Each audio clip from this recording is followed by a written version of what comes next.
آج کے ٹاپک کی یہ خوبصورتی یہ ہے کہ میں بیان جتنا مرضی لمبی کر لوں آپ کو انشاءاللہ غصہ نہیں آئے گا۔ غصے کا علاج کیا ہے؟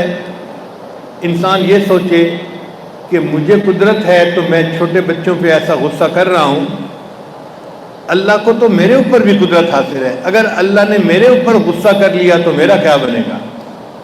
چنانچہ حدیث پاک میں ہے، ایک مرتبہ نبی صلی اللہ علیہ وسلم تشریف لائے تو سیدنا صدیق اکبر عنہ اپنے غلام کو ڈانٹ ٹپٹ کر رہے تھے، تو نبی علیہ السلام نے آ کر کہا للہ اقدر علیک منہ،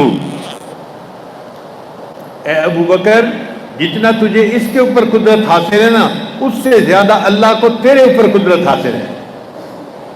اب اس بات کو سنتے ہی صدیق اکبر عنہ کا غصہ فوراً ختم ہو گیا۔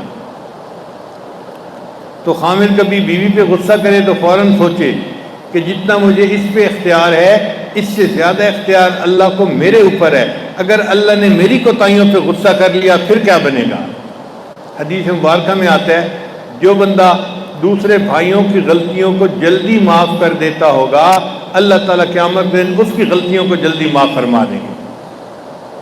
تو بھئی ہم میں سے کوئی چاہتا ہے کہ اللہ ہمیں معاف کر دے؟